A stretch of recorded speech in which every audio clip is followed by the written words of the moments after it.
นี่คือรายการกระหายเหล้ารายการจะรวมของล้ำยำของเจ๋งคัดสรรสิ่งที่ดูเราต้องรู้สึกคูลจนตัวสั่นจะถูกนำมาเล่าอย่างหิวกระหายโดยผมเตตะวันวิหกรัก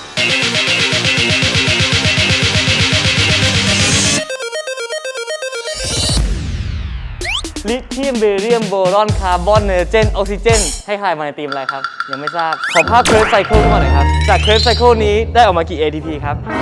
งั้นเฉลยเลยกันวันนี้ผมมาในทีมวิทยาศาสตร์วันนี้เราจะมาเววิทยาศาสตร์เพราะแขกรับเชิญของเราเนี่ยเป็นเด็กสายวิทย์หาพบได้ยากใน GMTV ซึ่งคนนี้เนี่ยคือสายวิทย์เต็มตัวสาธิตตั้งแต่มัธยมยันมหาลัยยันทำงานเลยวันนี้ผมเลยอยากจะเชิญเขามาพูดคุยเพื่อถกเถียงประเด็นหนึ่งซึ่งผมข้องใจมานานขอเชิญมิกซ์สหภาพครับสวัสดีครับผมสวัสดีครับสวัสดีครับเป็นคนนั้นคนที่เธอรักต้องเป็นคนแบบไหนจะมีทางไหนที่ทำให้เธอมองที่ฉันบ้างไหมก่อนที่จะพูดอะไรผมมีอะไรมาให้พี่เต้ด้วยเฮ้ยโคจริงปะเนี่ยโคจริงเลยโคจริงเหรอมันตกอยู่ตรงนี้คุณนั่นเนี่ยเอาดีๆจับไปแล้วโคจริงของปลอม ของจริงพลาสติกดูดิของจริงดีกว่าเฮ้ยแม่จับไปแล้วสิของจริง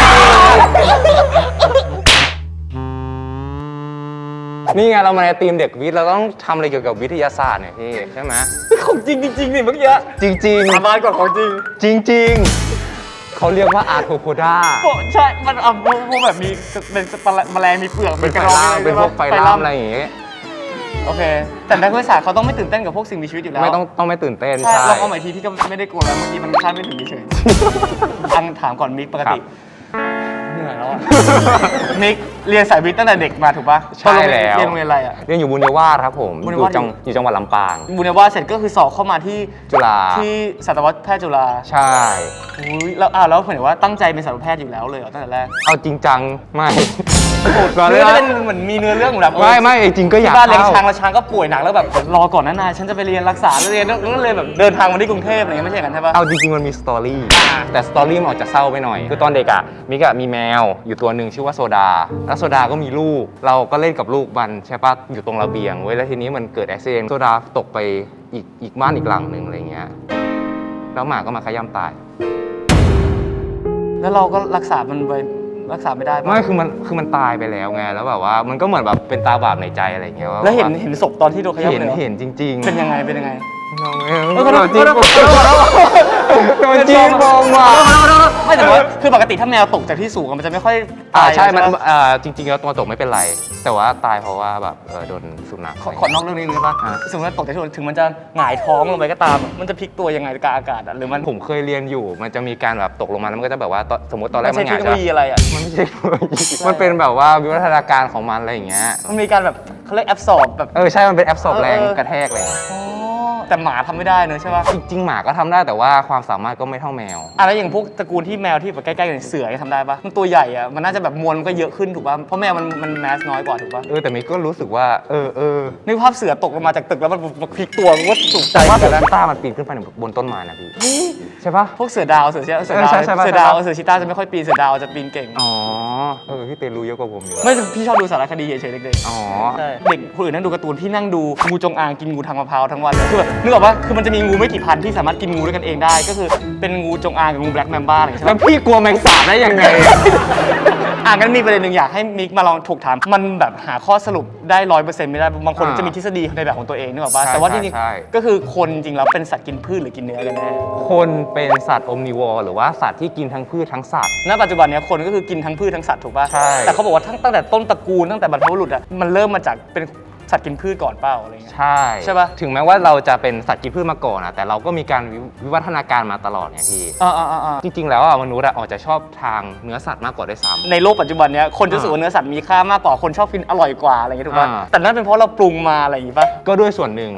แต่มิกรู้สึกว่าจริงๆแล้วมันเป็นเพราะว่าเรากินเนื้อสัตว์มากกว่าด้วยซ้ำด้วยสรีระทางร่างกายเราเป็นผู้ล่ามันจะมีหลายๆประเด็นนะทีละประเด็นสูตรเขาบอกประเด็นแรกเช่นลำไส้เรามีเรื่องความยาวลำไส้ถูกป่ะซึ่งมันก็จะกลางๆอันนี้มิกไม่แน่ใจแต่ว่ามันจะมีเรื่องโครงสร้างทางร่างกายที่เราเรียกว่าไส้ติ่งหรือว่าซีกัมคือซีกัมในสัตว์กินพืชมันจะมีลักษณะที่มันใหญ่มาก เพราะว่ามันคือการที่เราใช้จุลินทรีย์ไปหมักไปเฟอร์เมนต์กับพวกไฟเบอร์ในร่างกายอะไรอย่างเงี้ยให้มันกลายมาเป็นกรดอะมิโน ซึ่งเราก็ไปใช้ในการซ่อมแซมร่างกายก็คือโปรตีนนั่นแหละแต่เราเป็นมนุษย์ใช่ปะเรามีไส้ติ่งแบบไม่ได้ใช้ประโยชน์ ไม่ได้ใช้เราใช้แบบลำไส้ปกติในการแอบซอร์บทุกอย่างซึ่งจริงๆอาจจะเป็นวิทยาการก็ได้ถูกป่ะ ใช่มันแต่อาจจะใหญ่กว่านี้แล้วก็พอไม่ค่อยได้ใช่พวกม้าวัวควายอย่างเงี้ยซีกัมจะใหญ่มากโอ้ใช่เพราะว่าอะไรที่ไม่ใช้มันจะเล็กลงเองเพราะฉันต้องใช้นะถ้าอะไรอยากให้ใหญ่ก็ต้องใช้ไม่หมายถึงว่าเข้าใจใช่ป่ะอวัยวะทุกอย่างไม่งั้นมันก็จะใช่ถึงไหนแล้วนะ คือเขาอย่างในทางสรีระอย่างแรกที่พี่อ่านมาเขาบอกว่าสัตว์กินเนื้อมันลำไส้จะสั้นกว่าแล้วสัตว์กินพืชลำไส้จะยาวมากเพราะแบบคือแบบเหมือนกินเนื้อมันก็ต้องรีบย่อยรีบออกรีบอย่างงี้ถูกป่ะอีกประเด็นหนึ่งเขาบอกมีเรื่องฟันถูกป่ะถ้าสัตว์กินพืชมันก็จะมีกรามมีอะไรไว้บดแต่สัตว์กินเนื้อส่วนใหญ่ก็จะเป็นเน้นเคี้ยวข้างหน้าอะไรอย่างเงี้ยถูกป่ะที่แบบไปอ่านเขาบอกว่าพวกแบบนักกีฬาระดับทีมชาติมากๆเลยบางคนเขาจะแบบกินมังสวิรัติไม่กินคือแล้วเขารู้สึกว่าร่างกายเขาแบบฟื้นฟูได้เร็วแข็งแรงขึ้นอะไรขึ้นแบบเหมือนกินแบบกินพืชแทนอะไรเงี้ยโปรตีนถ้ามันได้รับแต่พอดีมันก็จะดีต่อร่างกายแต่ว่าคนเรามันเขาเรียกว่า over consumption แต่ว่าเรากินเยอะมากกว่าที่มันควรจะเป็นแล้วมันทำให้แบบว่าคอเลสเตอรอลในเลือดมันสูงขึ้นโอเคเพราะเนื้อสัตว์มันมีคอเลสเตอรอลไงถูกป่ะแต่ว่าโปรตีนจากพืชมันเป็นโปรตีนที่ค่อนข้างคลีนหน่อยมันก็จะมีแค่พลังงานก็จะน้อยกว่าอะไรเงี้ยเรากินโอเวอร์ไปก็กลายมาเป็นอ้วนแทนแต่ว่ามีคนบอกว่าอีกนิดนึงยังไม่จบคนที่กินเนื้อสัตว์อย่างเดียวไม่กินพืช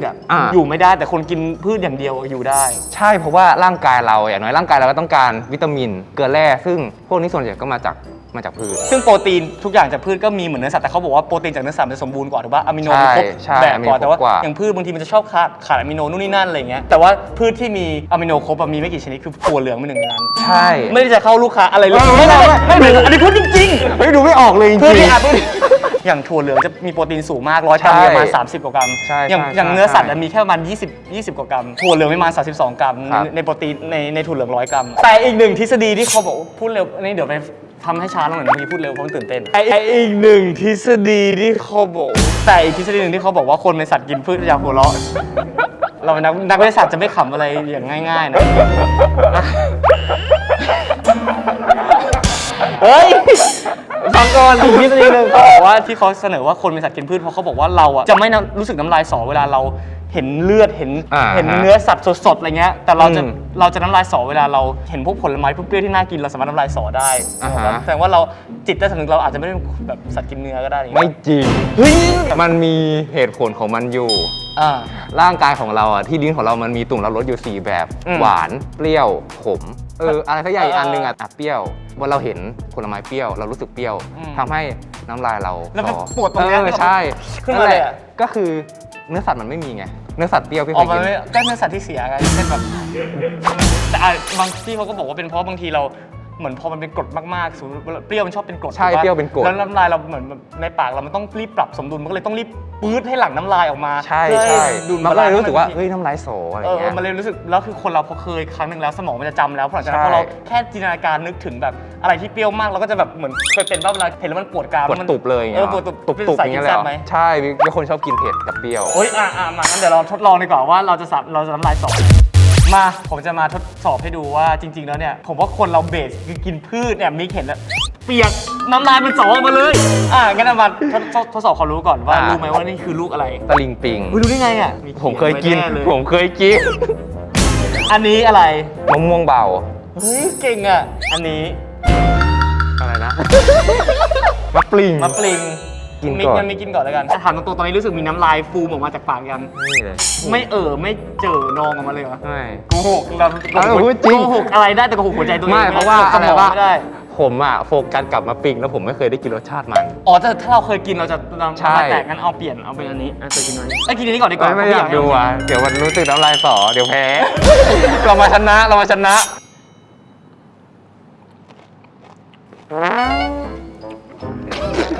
มันจี๊ดเขาจะว่ามันจี๊ดกรามเห็นปะรู้สึกปะเปรี้ยวมากอร่อยจริงเหรอลองชิมไหนใส่หน่อยเขาลองชิมเลยเฮ้ยอร่อยนักวิทยาศาสตร์จะเป็นอย่างนี้แหละเขาต้องทำทุกที่ให้เหมือนบ้านเราจะได้ทดลองทุกอย่างได้ดีนะอร่อยนะไม่เคยกินมาก่อนเลยอร่อยจริงแล้วปฏิกิริยาการยกไหล่นี่เกิดจากอะไรเวลาเราเปรี้ยวรีเฟก งั้นเราดูอันที่สองเป็นมะม่วงเบาน้ำปลาหวานนะรู้สึกยังไงอ่ะมาพี่เมื่อกี้เพิ่งกินไปแล้วกี่อย่าง พี่ใจผมว่าโฟกัสอันนี้อยู่ตอนเนี้ยน้ำลายผมสอไม่ไหวแล้วตอนเนี้ย พอเรารู้ไปครั้งนึงเราจะสอนเลย ใช่ถ้า เฮ้ยจริง เฮ้ย ๆแต่จริงๆ ปวดอ่ะ อย่างที่เขาบอกเลยมันแบบหลั่งน้ำลายเยอะเลยตอนเนี้ย อร่อยนี่ร้านไหนนะ อร่อยฮะ งั้นไปเต็มไม่ต้องกินหรอก ต้องกินมา อุ้ยแต่อร่อยอ่ะ ต้องกินเนื้อเข้าไปด้วยครับพี่แล้วต้องเข้าข้าง คือคนดูน้ำลายไหลแล้วก็ได้ ลองนี้ดีกว่าตะลิงปิงอ่ะเคยใส่ในแกงเหลืองแต่ไม่เคยกินเป็นลูกๆอย่างเงี้ยแหละเคยกินปะ เคยกินครับกินบ่อย มันเป็นเถาหรือมันเป็นต้นอ่ะเป็นต้นนี่คือเป็นการวิธีกินแบบคนเจ้าเนื้อนะจะกินเองจริงๆเขาจะกินคำใหญ่คืออย่างพี่จะกัดครึ่งก่อนแต่พี่ก็กินคำเดียวเลย รู้เลยนะนี่เป็นพฤติกรรมอธิบายทางวิทยาศาสตร์ยังไงได้บ้างอันนี้การกินคำใหญ่เนี่ย เป็นคนตะกะ อ่ะลอง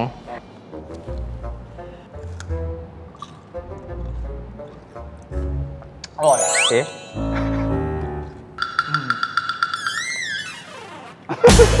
สรุปน้ำจิ้มนี้แซ่บว่ะ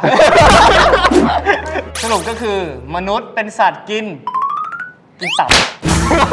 ไม่ใช่ก็เป็นสัตว์กินผสมแต่ว่าที่เราเรียนมาตั้งแต่เด็กคนเราต้องกินให้ครบ5 หมู่ถูกป่ะ ใช่ งั้นขอถามหน่อยว่ามิก5 หมู่นี้เป็นเมนอะไร โปรตีน โปรตีนใช่ป่ะ ใช่ พี่ก็โปรตีนเพราะรู้สึกว่าแป้งไม่แป้งปะเนี่ยเฮ้ยผมโดนบุลลี่ไม่ใช่ไม่เพราะหน้าเนียนกันรู้สึกว่าทาแป้งมาหรือเปล่าที่หายังไงไม่ได้ลงแป้งนะครับ เป็นโปรตีนของหวาน แต่ว่ากึ่งแป้ง ถ้าให้เลือกเมนกับเมนรองเมนหลักคือโปรตีนเมนรองคือแป้งถูกปะ ใช่ แต่เท่านี้พี่ก็รู้สึกอุ่นใจนะตอนแรกนึกจะตอบว่าโปรตีนแล้วก็เมนรองไขมันไม่เท่านี้พี่เจนรองไม่ใช่ผมพี่ชอบกินกากหมูไม่ใช่เพราะพี่ส่วนตัวพี่ชอบกินกากหมูอันนี้พูดจริงอันนี้พูดจริงแต่พี่ แล้วไป กากหมูชอบกินไหม ไม่ค่อย จริงเหรอ ไม่ชอบของทอด พี่ของพี่นะพี่ไขมันกับโปรตีนเพราะไขมันนี่ที่หมายถึงว่าไขมันดีเลยของทอดก็ชอบของทอดด้วยถ้าหมูกรอบของมันน้ำมันพี่กินน้ำมันมะกอกทุกเช้า โอ้โหเฮลตี้สุด แล้วคือแต่ว่าความอันเฮลตี้คือชอบกินกากหมูมากเป็นบ้าเลยคือแบบทุกอย่างสามารถใส่กากหมูได้อะ ๆ คือมันกินได้เว้ยแต่ถามว่าแบบชอบมันก็ไม่ได้ชอบ เหมือนกินแหนมเป็นแบบโซดาซู ก็กินแหนมอะ กินแหนม กินแหนม ต้องกินแหนมอะไรเงี้ยแบบ กินแหนมกินข้าวกินน้ำ แต่เอาพูดถึงโปรตีนดีกว่าเพราะเราเมนหลักเป็นโปรตีนเหมือนกันคนเด็กสมัยก่อนก็จะถูกสอนว่าโปรตีนคือได้จากเนื้อสัตว์แต่ว่าในยุคสมัยที่มีความเฮลตี้แบบเนี้ยคนมันเริ่มหันมาสนใจโปรตีนที่เป็นแพลนต์เบสมากขึ้น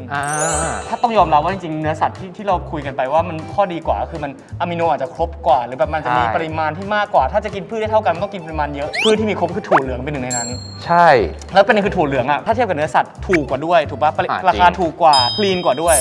จริงแต่ที่สำคัญนะครับคือเราต้องกินให้ครบ อย่างที่บอกเกริ่นไปตอนต้นว่าถั่วเหลือง100 กรัมมีโปรตีนประมาณ30 กว่ากรัม โอ้โหเยอะนะ ถือว่าเยอะกว่าเนื้อ 30 กรัมอะเย เนื้อ อะ สัตว์แค่ประมาณ20 กว่าได้อะมิโนครบ9 ชนิดด้วย ใช่ เป็นพืชไม่กี่ชนิดเลยที่มีแบบอะมิโนครบทุกชนิด จริง ก็คือถั่วเหลือง จริงจริงจริง ซึ่งเอาเนี่ยพอมาพูดถึงถั่วเหลืองเนี่ยมันก็เราเอามากินได้หลากหลายรูปแบบเหมือนกันมีกินอะไรบ้างในถั่วเหลือง เต้าหู้ เต้าหู้กินแบบไหนอะมันเต้าหู้หลอดๆหรือเต้า เต้าหู้ทอด ผมบอกว่าไม่ได้มีไขมัน ไม่ชอบของทอดเริ่มมาไม่ชอบกินของทอด แต่มันก็มีของทอดที่ผมชอบ ชอบ กิน โอเค ก็เช่นแบบเต้าหู้ทอด ไก่ทอดผักทอดชอบไหม ผักทอด ลูกชิ้นทอด อ่า หมูทอด เปลี่ยนเมนเป็นไขมันด้วย ไก่ กัน ทอดปลาทอด เห็นว่าจริงๆเราก็เป็นของทอดเราเป็นไขมันเราอย่าโกหกหัวใจด้วย เฮ้ยดูไม่ออกเลยจริง จริงเหรอผมเป็นของทอดเหรอ พี่ก็ชอบเหมือนกันไม่ต้องกลัวไม่ต้องอายคือมิกนึกถึงเต้าหู้อย่างเดียวเลยเหรอจริงๆถั่วเหลืองมันมีหลากหลายแบบมากนะที่มันเอามาทำเป็นอาหารได้อะ ผมรู้อีกอย่างหนึ่งที่ผมชอบมากเลยนมถั่วเหลือง เฮ้ยรู้ได้ไงว่าพี่หมายถึง เฮ้ย ซอยอ่ะ เฮ้ยดูไม่ออกเลยจริง ไม่ถามตรงๆรู้เลยเหรอ รู้เลย สมแล้วที่เรียนวิทยาศาสตร์มา ผมเห็นหน้าพี่ผมรู้เล อ๋อย ไม่ได้รู้จากการเรียน นี่ไงพรีเซนเตอร์เขาหล่อเท่ เฮ้ย เหล่ทอด นี่คือ good source of protein Yeah โปรตีนชั้นดี yeah เป็นโปรตีนสะอาด โปรตีนคลีน และเป็นโปรตีนที่มีกรดอะมิโนครบ 9 ชนิด ในกล่องเดียว เปิดตัวมาเพราะมันมี 3 สูตรตอนนี้คือมันเหมาะกับคนทุกเพศทุกวัย ทุกความต้องการจะลองให้พูดให้ฟังไหม ยังไง เริ่มจากสูตรไม่หวานก่อน ที่เพิ่งเกริ่นไปว่าคนยุคนี้เป็น health concern มากขึ้น เราใส่ใจ จริง สุขภาพมากขึ้น แล้วคือเป็นโปรตีนที่ได้จากถั่วเหลืองซึ่งเป็นอย่างที่บอกเป็นโปรตีนพลังงานสะอาดโปรตีนบริ จริ สุท ง ธิ์ ดี และยังมีโปรตีนจากนมวัวด้วยใส่แบบมี 2% จากนมวัว ก็คืออย่างที่มิกบอกเราต้องได้แมทช์ให้แบบให้ครบครัน อันนี้คือมีจากทั้งสองฝั่งเลย ซึ่งโปรตีนจากนมวัว ถือว่าเป็นโปรตีนที่แบบว่าอย่างน้อยเราก็จะได้โปรตีนจากสัตว์มากขึ้น ซึ่งเป็นสิ่งที่ดีต่อร่างกาย ใช่ มาก อันนี้เนี่ยกรดอะมิโนก็มีครบ 9 ชนิด ฮะ ช่วยเสริมเรื่องภูมิคุ้มกันของประสาทและก็สมองให้แข็งแรง แล้วก็มีโอเมก้า 3 6 9 ช่วยพัฒนาการทำงานของสมองด้วยทำให้ร่างกายแข็งแรงแล้วก็ระบบไหลเวียนเลือดเนี่ยสมบูรณ์แล้วก็สร้างความแข็งแรงให้กับเซลล์สมองด้วย ว้าวสุดยอดกล่องเดียวก็คือมีประโยชน์ครบขนาด ใช่ นี้ และที่สำคัญเนี่ยที่บอกอันนี้คือสูตรน้ำตาลน้อยสำหรับคนใส่ใจสุขภาพ คือคนอย่างพี่อย่างเงี้ยเป็นคนที่เรากินอาหารสุขภาพมาตลอดอยู่แล้วเพราะฉะนั้นเนี่ยพี่จะรู้สึกว่าอันเนี้ยมันแบบมันกินง่ายนะก็คือมันเอางี้เวลายิ่งสูตรหวานน้อยอ่ะมันจะยิ่งได้รับความหอมมันจากถั่วเหลืองมากขึ้นสำหรับพี่แต่มันจะมีบางคนสมมติ health concern เพิ่มขึ้นไปอีกขั้นหนึ่งอาจจะอายุอานามมากขึ้นแล้วร่างกายถึงพี่เนี่ย30 ก็ต้องเสริมธนาคารแคลเซียมให้กับร่างกายตัวเอง ไม่ใช่30แล้วเหรอ แจ๋วใช่ปะล่ะเพราะพี่เลือกดื่มนี่เลยแลคตาซอยสูตรไฮแคลเซียมเสริมธนาคารแคลเซียมให้กับตัวเอง และที่สำคัญอันนี้ที่บอกก็คือเป็นโปรตีนจากพืชเพียวๆ 8 กรัม เพราะอะไรไหมเพราะบางคนเนี่ยอาจจะกินนมวัวแล้วย่อยยากก็มี สูตรนี้เนี่ยไม่มีโปรตีนจากนมวัวเลย ไม่มีเคซีไม่มีอะไรอย่างนี้เลย สูตรนี้เนี่ยจะน้ำตาลน้อยลงด้วยถ้าเทียบกับสูตรออริจินอลแล้วก็มีกรดอะมิโนครบตามแบบฉบับนมถั่วเหลืองเลยแล้วก็มีวิตามิน E B1 B2 B6 มีกรดอะมิโนครบ 9 ชนิดแล้วก็มีโอเมก้า 3 6 9 มีครบเหมือนเมื่อกี้เลย นี่คือสูตรที่พี่ชอบอีกสูตรหนึ่งร่างกายต้องเสริมแคลเซียม ให้เสริมแคลเซียม ไม่ต้องไปซื้อเป็นเม็ดกินอันนี้เป็นสูตรไฮแคลเซียม ตามวัย ไม่แต่ตามวัย มันจะทำไม30ก็เป็นคุณ 30 ก็มีหัวใจเหมือนกัน 30เนี่ยเขาเรียกว่าร่างกายเรา maturity สูงสุด ใช่กำลังอยู่ในช่วง มีความ ท็อปฟอร์ม ท็อป ของ ฟอ ร่าง ร์ม กาย มีเงินขอหน่อย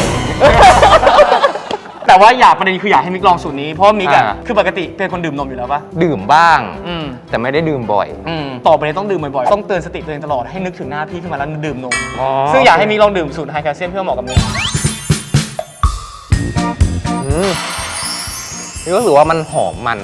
ไม่มีแต่นมถั่วเหลืองไม่มีมันเลยใส่นมถั่วเหลือง100%ไม่ได้ใส่วัวใส่อะไรเลย เอาใหม่ ก็มันหอมมันอ่ะ มันหอมมันจากกลิ่นของถั่วเหลือง อ๋อ 100%เต็ม ถูก ก็ ต้อง ทำให้แบบกินได้เรื่อย ใช่เลย สีกล่องจำไว้นะครับ สีจะออกชมพูดูพาสเทลดูเฮลตี้สีขาวจะดูคลีนจำไว้ว่าสีขาวคือโนชูการ์เลยแบบคลีนที่สุดในโลก ในการรักษาสุขภาพนอกจากจะกินแล้วต้องออกกำลังกายด้วยปกติเป็นคนออกกำลังกายไหม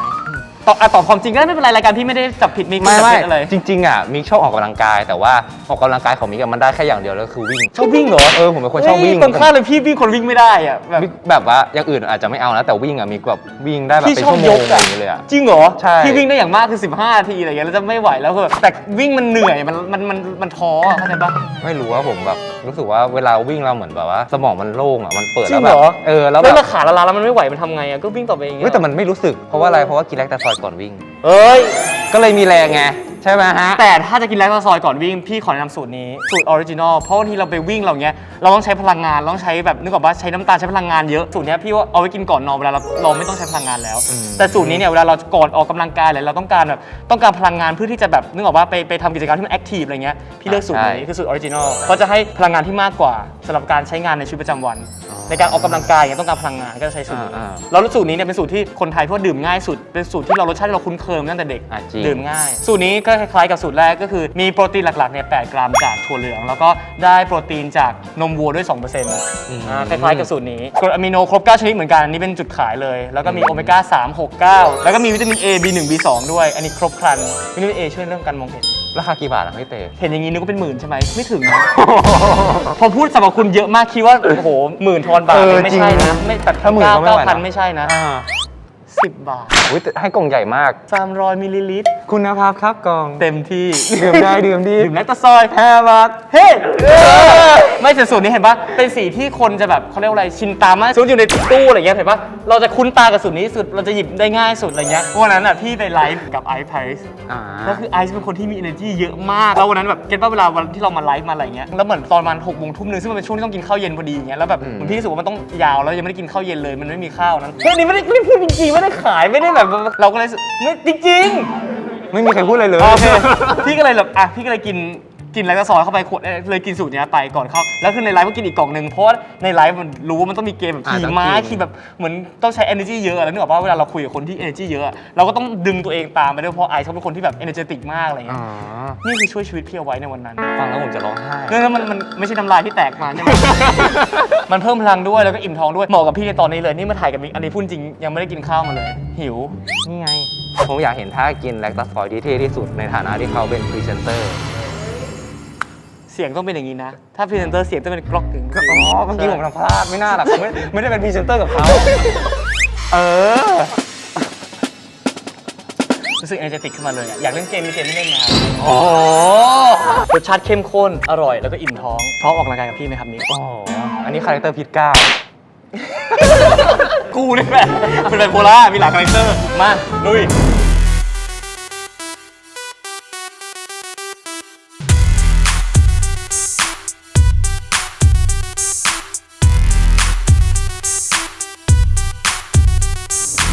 เมื่อกี้แรกซอยบอลพี่คึกคักไม่หยุดเลยช่วยทำให้พี่อยู่นิ่งๆหน่อยได้ปะกอดตัวพี่ไว้หน่อย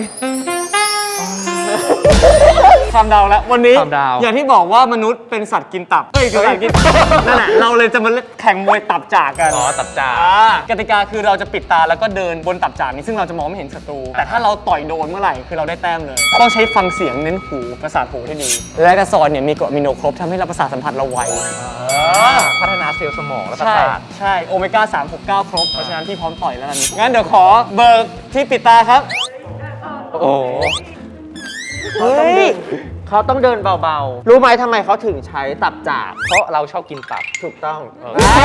เมื่อก่อนน่ะบ้านเรือนไทยเนี่ยใช้ตับจากในการมุงหลังคาถูกไหมคนไทยก็นึกสนุกว่าเอ้ยทำอะไรดีเวลาเราเล่นต่อยมวยเป็นกิจกรรมของ ก็เลยขึ้นมาเล่นบนหลังคานะ ไม่ใช่ก็เลยเอาตับจากเหล่านั้นน่ะที่มาใช้มุงเนี่ยมันเหลือมันอะไรก็เอามาวางดังนั้นกิจกรรมนี้กีฬานี้จะต้องใช้ประสาทสัมผัสทางหูอย่างมากตาไม่ต้องดูแต่หูต้องฟังเราต้องปิดตากันก่อนพวกคุณ2 คนพร้อมหรือยัง พร้อมแล้วครับ ถ้าพร้อมแล้วแยกกันออกไปนะครับ ตามมุมนะครับ ถ้าพร้อมแล้ว 3 2 1 มาทางหูนะครับ อย่าออกจากเส้นวงนะครับ อย่าออกจากเส้นวงนะครับ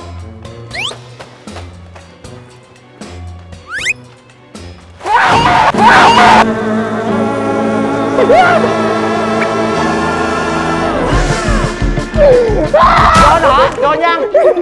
เดี๋ยวนะครับ กรรมการนะครับ กรรมการนะครับ กรรมการนะครับ ไม่ชอบเลยอะ หูใช้หูมากๆนะครับ ใช้หูนะครับ ค่อยๆฟังนะครั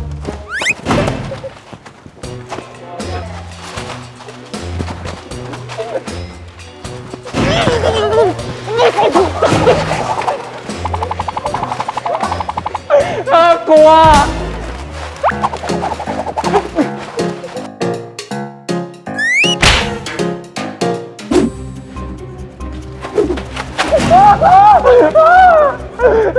ช่วยด้วยพี่เต้ไม่ส่งเสียงเลยอ่ะ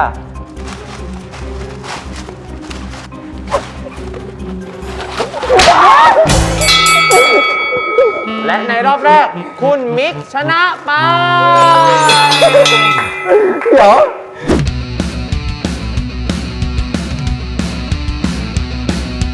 เหนื่อยอ่ะ เหนื่อยเหมือนกันนะ เหนื่อยมากเลยหายใจไม่ออกเลย ถ้ารอบนี้คุณมิกชนะอีกรอบหนึ่งเกมจบทันทีนะครับ คุณเตสู้ๆนะครับ ถ้าพร้อมแล้ว เริ่มได้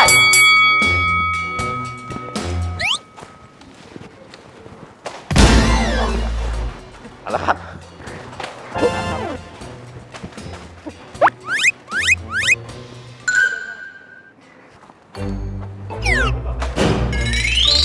เดินนะครับ เดินนะครับ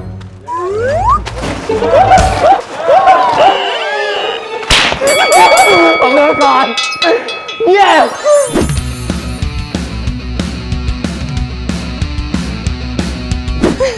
กดอะไรขึ้นฮะ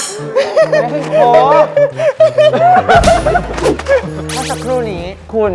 ทำได้ดีมาก จริงเหรอฮะ ขณะที่เขามีเหยื่อล่อเนี่ย คุณรู้ไหมว่าเขาพบเจอเหยื่อล่อของคุณด้วย แล้วเอา จริ มาง เหรอ ล่อคุณทำให้คุณไปลื่นอยู่ตรงนั้น ปลาหมอตายเพราะปาก ปลาหมึกตายเพราะรองเท้า และผลการแข่งขันทั้งหมดที่ผ่านมา ผู้ชนะก็คือ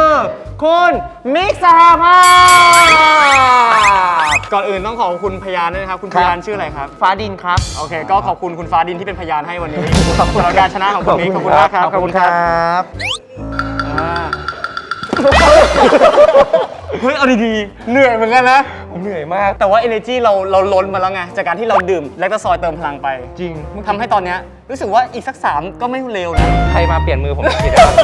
ถึงแม้ว่าจะเหนื่อยมากแต่ก็สนุกมาก จริงๆเมื่อกี้เกือบไม่ไหวเหมือนกันนะ ถ้าไม่มีแลคโตซอยนะ พี่ล้มพับไปแล้วนะ โอ้ย ก็ล้มอยู่เมื่อกี้ พี่ล้มเหมือนกันเหรอ พี่ล้มไป2 รอบ มันลื่น ดีนะที่พี่เติม energy มาด้วยแลคโตซอยทำให้พี่มีพลังพร้อมจะสู้กับมิกได้ ถึงจะแพ้ก็เถอะ จริงครับผม ก็เพราะว่าแลคตาซอยนะครับทำให้เรามีพลังมากมายขนาดนี้แต่จริงๆที่พี่ลื่นเกือบแอดวินเมื่อกี้นี่ไม่ได้เป็นเพราะพี่ไม่มีแรงนะ เป็นเพราะอะไร ตับจากผิด เขาทำใจ ใช่ไหมทุกคนเห็นใช่ไหมตับจากผิดแม่งลื่นไง รายการแก้หมดเวลาแล้วขอกระชับขึ้นนิดนึงเป็นเพราะว่าเป็นยังไง เผลอ เหรอถือว่านี่เป็นคนที่เพรียบพร้อมทั้งเรื่องของสติปัญญา ฮะ และกริยามารยาทแตกต่างจากหลายๆคนในค่ายที่จะพูดไปแล้วพี่งู โอเควันนี้ขอบคุณมิกมากๆที่มาเป็นแขกรับเชิญในรายการกระหายเล่าของพี่นะครับแล้วก็ขอให้มิกใช้ข้อมูลที่เราพูดคุยกันวันนี้ไปดำรงชีวิตให้ตั้งอยู่บนสรีระที่เซเลนเดอร์ต่อไป โอ้ เอาสั้นๆไหมขอให้มิกผอมลงและหุ่นดีๆ และเฟิร์มและลีน แต่มันจะเป็นไปอย่างนั้นไม่ได้ ถ้าเกิดผมไม่กินแลคตาซอยแล้วถ้าวันนี้ผมไม่ได้มาเจอพี่เตผมไม่ได้มากระหายเหล้าผมไม่ได้มาเจอทุกคนขอบคุณครับ ขอบคุณมากมิก ขอบคุณครับขอบคุณทุกคนครับผมเจอกันครับ และที่สำคัญขอบคุณและก็สอนที่เติมพลังพวกเราในวันนี้ครับขอบคุณครับ ขอบคุณแลคตาซอยครับผม กระหายเล่าครั้งต่อไปจะชวนใครมาทำอะไรเจอกันครับ ทุกวันอังคารเป็นอังคาร2 ทุ่มตรงทาง YouTube GMM TV เฮ้ยนี่แทบจะไม่อยู่ในค่ายมวยแล้วนะ นี่ ขอขอบคุณแลคตาซอยเอ็กซ์ตร้า300 อร่อย คุ้มค่า